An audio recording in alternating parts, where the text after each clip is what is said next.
Qual é a visão da igreja? Pregar aos perdidos. Pregar aqueles que não têm Jesus como Senhor e Salvador. Qual é a nossa missão? Evangelizar. Nós alcançarmos esse objetivo. Para nós alcançarmos a evangelização dos perdidos, que não têm ainda Jesus Cristo, e aqueles que ainda não têm a salvação, precisamos evangelizar. Como nós vamos evangelizar? Entregando folhetos, pequenos grupos, e pessoalmente, o irmão chegando na vida de alguém que você conhece, que não tem a Jesus, e que gostaria de estudar a palavra, ensiná-la o caminho da salvação. Ensinando essas pessoas se convertendo, batizando-as em nome do Pai, do Filho e do Espírito Santo, e ensinando ainda mais como se deve caminhar na presença de Deus. É essa a visão que temos que ter, os que não têm Jesus como Salvador. Foi para isso que Cristo veio. Ele disse: eu não vim para os sãos, eu vim para os doentes. Eu não vim para aqueles que me servem já. Até porque aqueles que são meus, a palavra de Deus diz: os meus não me receberam. Mas eu vim para todos aqueles que me receberam. Aí todos aqueles que me receberem serão feitos filhos de Deus. Ele veio buscar os perdidos e não os que estavam salvos. Os que estão salvos já estão salvos, não precisam mais de salvação. E ele evangelizou, ele cumpriu sua missão, foi a cruz. Então, a igreja existe para cumprir uma missão, para instruir os santos, para engrandecer, exaltar o nome de Deus. Nós aprendemos também, irmãos, o que é a igreja? A igreja é um organismo vivo, multiplicador, agregador. E nós estudamos nos últimos domingos pela manhã como contribuir com a igreja. Contribuímos com a igreja com nossas orações, com nossas doações. Contribuímos com a igreja também com a nossa santificação. E hoje à noite eu quero terminar essa série de mensagens, sendo que no meio nós falamos sobre o Espírito Santo de Deus, aquilo que evidencia a presença do Espírito e a necessidade de um novo Pentecostes. E hoje eu quero terminar essa série de mensagens falando com os irmãos como manter a igreja, como manter a casa de Deus. Deus vai nos ensinar hoje nesse tema. Em Mateus 16:18, é um texto já conhecido, que nós usamos como base para essas 4 mensagens, que diz: também eu te digo que tu és Pedro, e sobre essa pedra edificarei a minha igreja, e as portas do inferno não prevalecerão contra ela. Mateus 16:18. Eu quero ler o 19.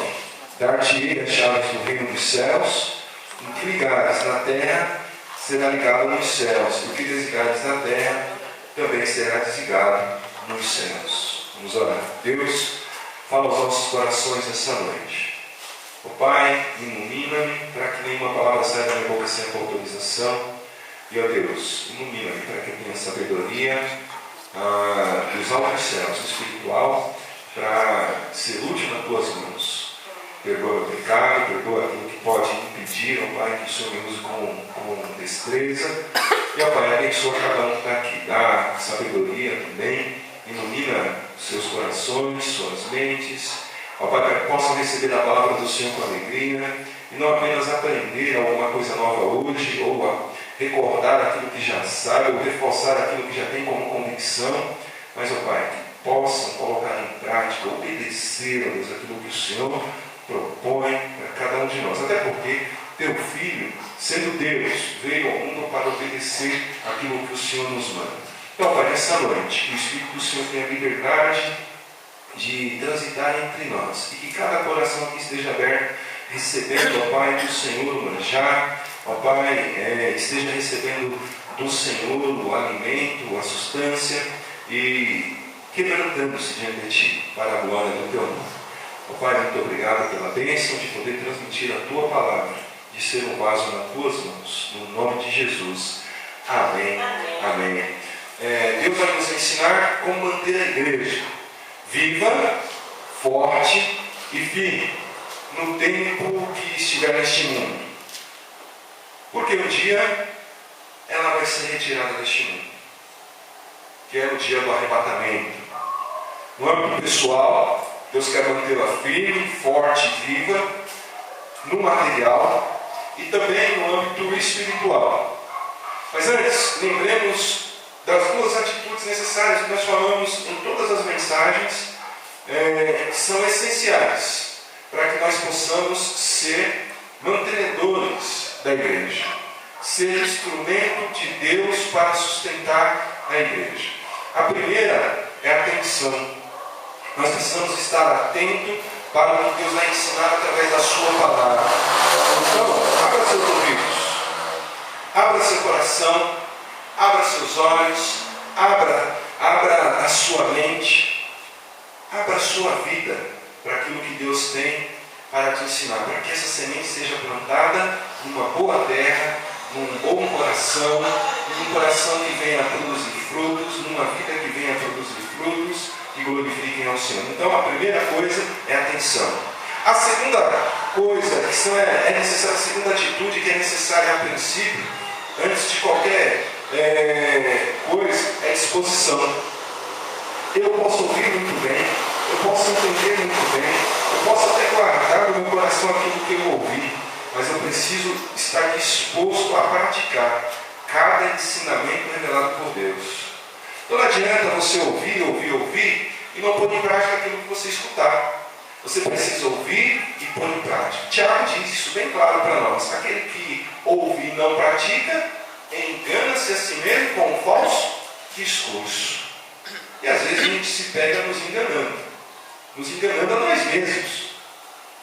Porque a gente pensa que está enganando o outro, a gente até pensa que está enganando a Deus, às vezes, mas na realidade não está enganando nem o outro nem a Deus. Estamos enganando a nós mesmos.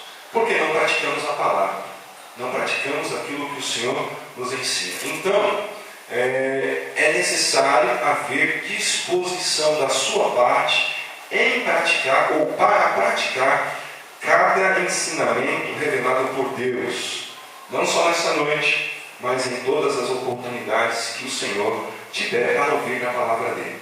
Deus quer te dar um conselho, e Ele deu 2 conselhos aqui maravilhosos, mas Ele quer continuar te aconselhando, Ele quer continuar a orientar você, orientar a mim, Ele quer continuar ainda nos exortando para que a gente possa manter esta igreja viva, forte e firme, no tempo em que ela estiver no mundo, no tempo em que ela estiver aqui nessa terra. E como nós vamos manter a igreja firme? Como nós vamos manter a igreja viva? Como nós vamos manter a igreja forte? Primeiro de tudo, irmãos, com a evangelização. A igreja só pode subsistir quando os crentes evangelizam. Sabe por quê? Porque o tempo vai passando, não é? E os crentes vão ficando, desculpa a expressão, velhos. E o que vai acontecendo com os crentes que vão ficando velhos? Vão morrendo.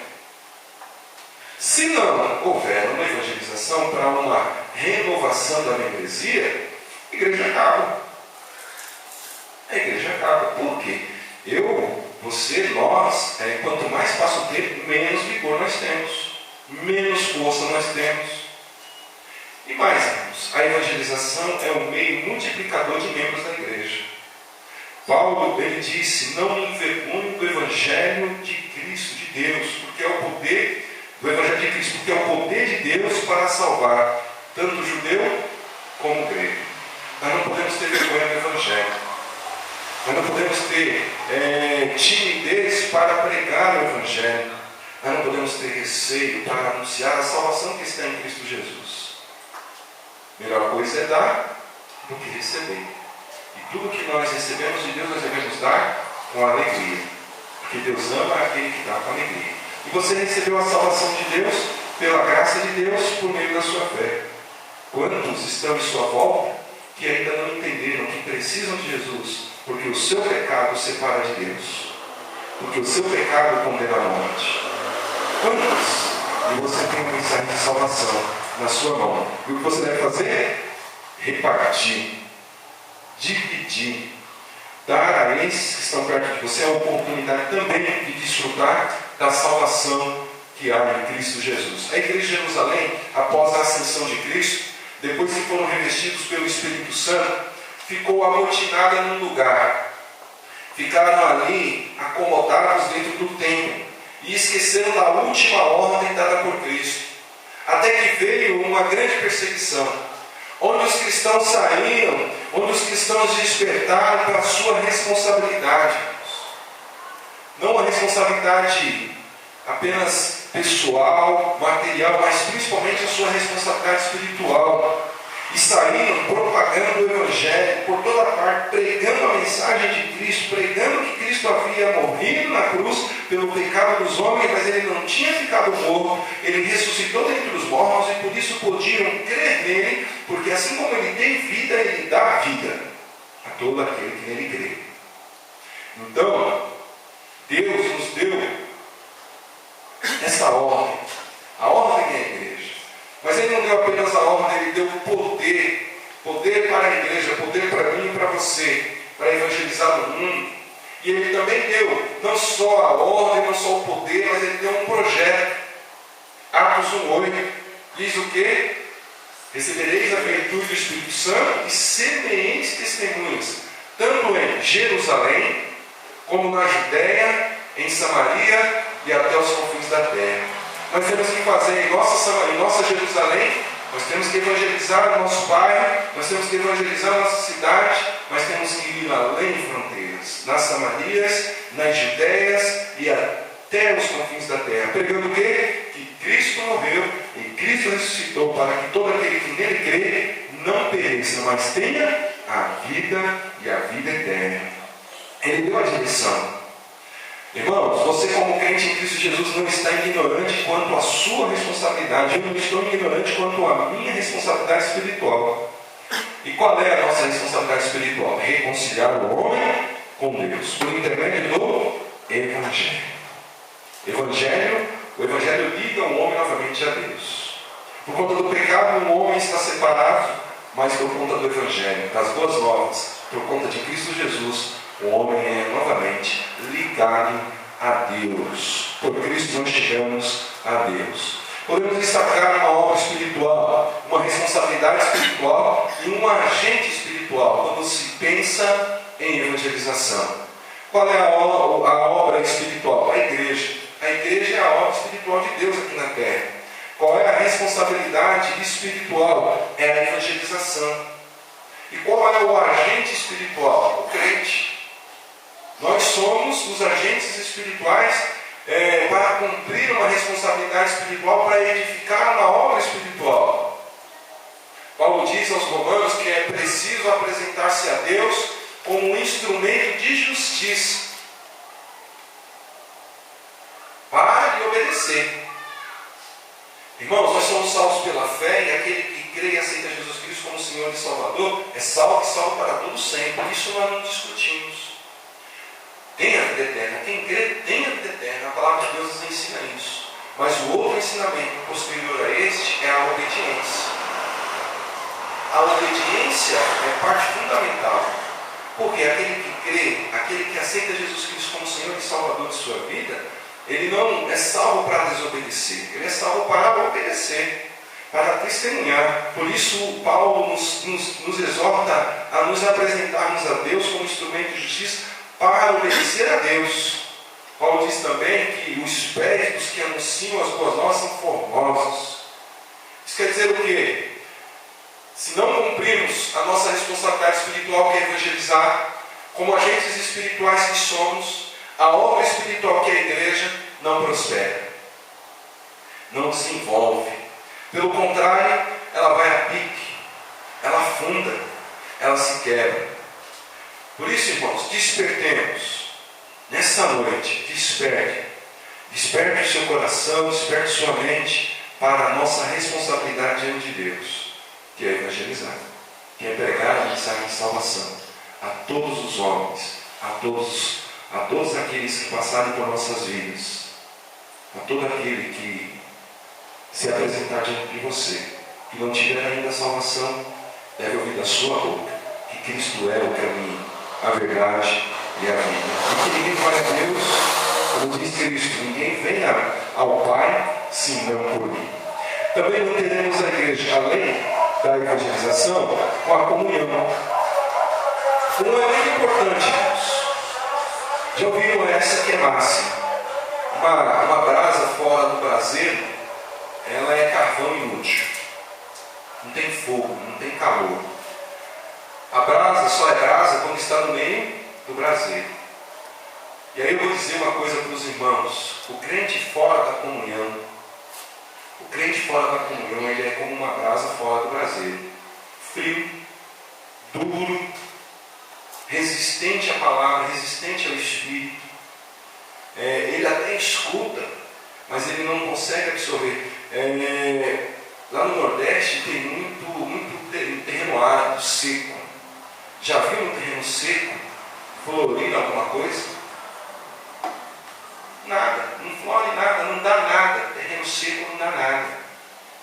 Quando é que começa a dar alguma coisa? Quando o terreno é umedecido. E aí o terreno deixa de ser infértil e passa a ser fértil. Assim é o coração do crente. Quando ele está fora da comunhão, ele está como um terreno árido. A palavra cai e ela não penetra, ela não germina, ela não brota, ela não floresce, ela não frutifica. Então a comunhão une os membros entre si e também une o crente com Deus. Deus nos criou para ter comunhão com Ele, individualmente e em grupo.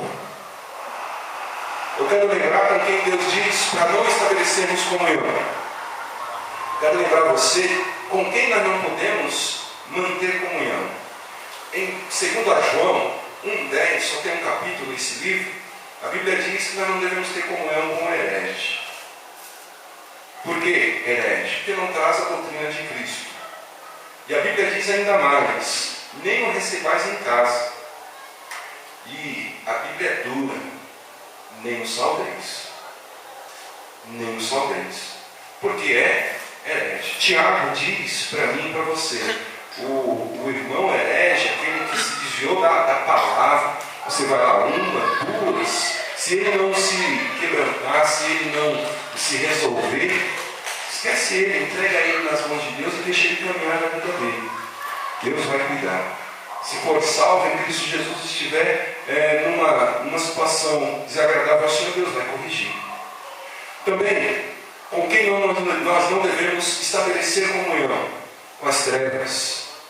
Paulo fala em 2 Coríntios 6, 14 a 17, que comunhão tem a luz com as trevas. Se eu sou filho da luz, eu não posso ter comunhão com os filhos das trevas. Que parte tem o fiel com o infiel? Se eu sou fiel, eu não posso ter comunhão com o infiel. Alguém disse uma vez: olha, eu prefiro estar só do que andar com o infiel, porque se é crente de verdade, Deus uma hora vai puxar a corda desse camarada ali, e se eu estiver junto, eu vou junto. Eu vou sofrer as penas junto. Então eu sei que aquele camaradinho não está andando muito certo com Deus, eu me afasto dele. Porque Deus uma hora vai corrigir. E que má sorte será a minha, se na hora que Deus for corrigir, eu estiver junto dele. Vai sobrar para mim também. Então eu já me distancio. E aí Paulo fala lá em 1 Coríntios 5, 9 a 11, que nós devemos nos afastar do irmão, não mantermos comunhão com o irmão dissoluto. A Bíblia diz lá para nós: não vos associeis com os que se prostituem, não vos associeis com aquele que, dizendo-se irmão, e não tem uma vida reta na presença de Deus, não tem uma vida digna na presença do Senhor, não obedece à palavra de Deus. E a Bíblia termina dizendo: com tal nem ainda com mais. Olha só como a Bíblia é dura quando se trata de não ter comunhão com quem não anda de acordo com a palavra de Deus. Homens amantes, aqui está falando de crente, tá? Não está falando de descrente, não. Está falando de pessoas que não têm Jesus, está falando de pessoas que têm Jesus. Pelo menos dizem ter Jesus. Homens amantes de si mesmos. Lá em 2 Timóteo 3, 1 a 5, a Bíblia diz: olha, como os irreconciliáveis, caluniadores, incontinentes, cruéis, sem amor para com os bons, traidores, obstinados, orgulhosos. 2 Timóteo 3, 1 a 5. A Bíblia é dura, ela diz: destes afasta-te. Destes afasta-te. Quando sabemos com quem nós não devemos ter comunhão, automaticamente definimos com quem devemos ter comunhão. Portanto, irmão, tenha comunhão com quem anda na luz, porque é dirigido pela palavra. Salmo 119, 105 diz que a palavra de Deus é luz para os meus caminhos, é lâmpada para os meus pés e luz para os meus caminhos. Tenha comunhão com os santos, com quem ama a Deus, porque quem ama a Deus se quebranta diante do Senhor. Todos nós temos pecados? Todos nós. Todos nós temos nossas falhas? Todos nós. É muito fácil apontar e denunciar a falha do outro. Esse é um procedimento na política. Acusar o erro do outro para encobrir o seu próprio erro. Às vezes eu olho para o irmão Luiz e falo: irmão Luiz tem dificuldade nisso, ou falha nisso, ou erra naquilo ou outro. Eu estou tentando encobrir o meu próprio erro. Eu estou tirando os olhos de mim mesmo. E qual é o conselho do Senhor? Tira a primeira trave do seu olho. E quem sabe você vai poder tirar a trave do olho do seu irmão. Então, primeiro a gente precisa purificar as nossas próprias vidas. Quando você se torna santo, aí você pode tirar a trave do olho do outro irmão. E quando é que nós vamos nos tornar santos? Nunca.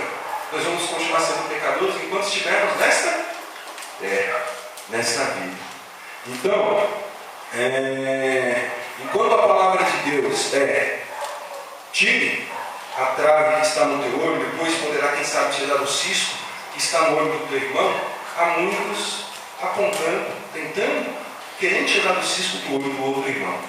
E esse é o segredo da comunhão, irmãos. Primeiro, entender que todos nós temos falhas, que todos queremos o perdão para o nosso pecado.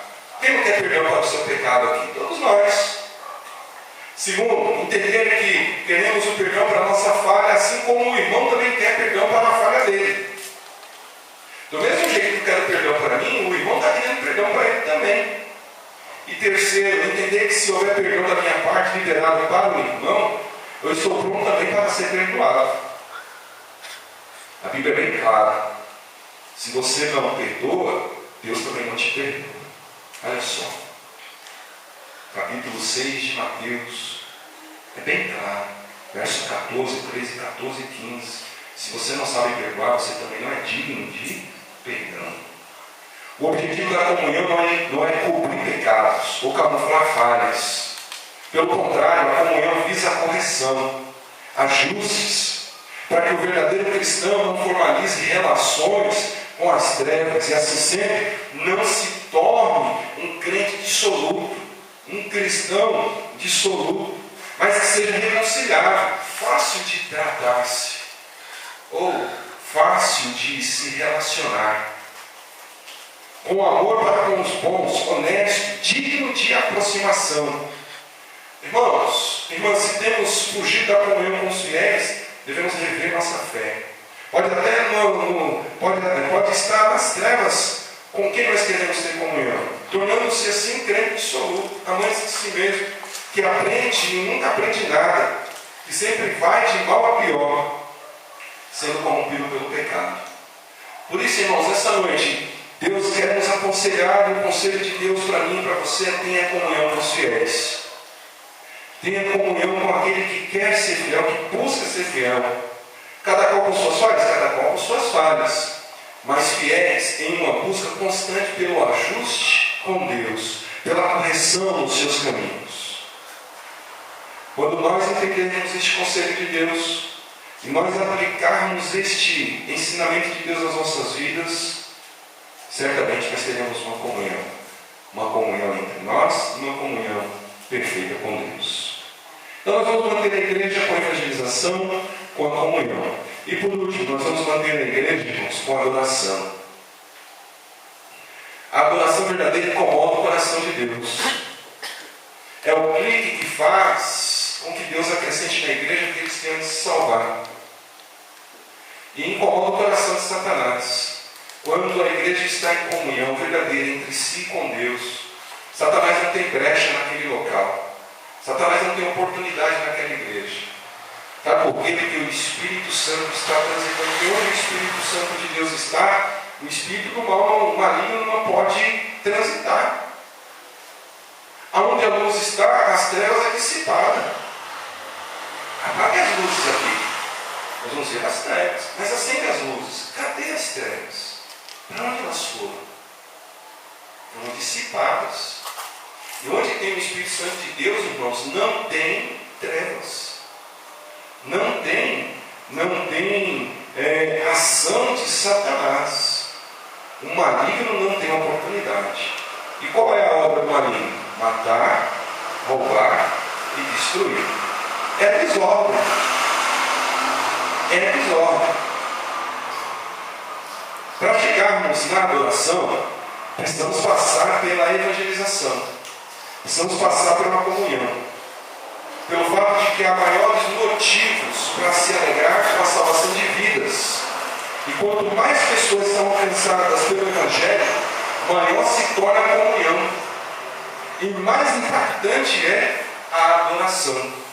Atos 2,47 fala do louvor da igreja e de como este louvor fez a igreja cair na graça do povo, e assim Deus acrescentava aqueles que haviam de se salvar. O texto deixa claro que a adoração dos crentes fiéis e sinceros faz com que Deus acrescente na igreja outros membros, porque eles estão evangelizando, eles estão em comunhão. Detalhe que não pode passar em branco: a igreja caiu na graça do povo. E por que isso aconteceu? Porque o povo tinha comunhão entre si, uma comunhão sincera, uma comunhão verdadeira. Queremos ver a igreja crescendo?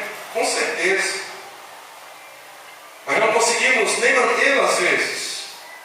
Por quê? Não temos uma completa comunhão. Ainda, meu irmão, é preciso nos ajustarmos para que nós tenhamos uma igreja integralmente em comunhão.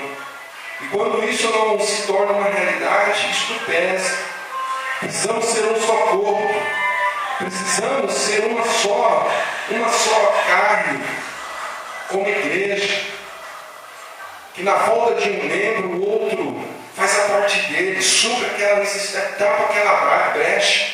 Aliás, quando a igreja está íntima e verdadeira comunhão, evangelizando e se propõe a adorar a Deus de verdade, o crente não falta, ele não tem motivos para faltar. Ele tem motivos para vir, porque ele sabe que lá vai estar adorando a Deus, ele quer adorar a Deus. O mundo vê isso, sabia? Porque o diabo faz questão de mostrar. O diabo faz questão de mostrar. Temos recebido muitos visitantes, irmãos, mas poucos têm permanecido. E os que querem ficar têm encontrado muitas dificuldades. Precisamos fortalecer nosso evangelismo, precisamos fortalecer nossa comunhão, e mais precisamos fortalecer a nossa adoração. Precisamos adorar como cantamos essa noite, em espírito e em verdade, sempre. Independente de qualquer coisa, nós precisamos fortalecer a nossa comunhão. Queremos ver Deus acrescentar a igreja? Com certeza. Precisamos então adorá-lo como um só corpo, em uma só voz, com um só propósito, com um só objetivo. E é a responsabilidade de cada um de nós, diante de Deus, prezar pela unidade física da igreja. É responsabilidade minha e sua prezar pela unificação, pela unidade, a unidade pessoal, material e espiritual da igreja. Diante de tudo isso, podemos declarar: é necessário evangelizar? É, e muito. Para que as pessoas saibam que há um Deus, e um só Deus, que amou de tal maneira que deu seu Filho unigênito para que todo aquele que nele crê não pereça, mas tenha a vida eterna. É preciso, meu irmão e minha irmã, nós nos unirmos em um só objetivo, na busca da comunhão, onde os crentes se unam no mesmo propósito, na mesma direção, fazendo uma mesma coisa, falando uma mesma língua. Não falando duas línguas, mas falando uma mesma língua. Onde não haja repartições, divisões. Eu sou desse, eu sou daquele outro. Para chegar chegarmos ao ápice da vida cristã e da Igreja de Cristo. Uma adoração sincera e verdadeira a Deus.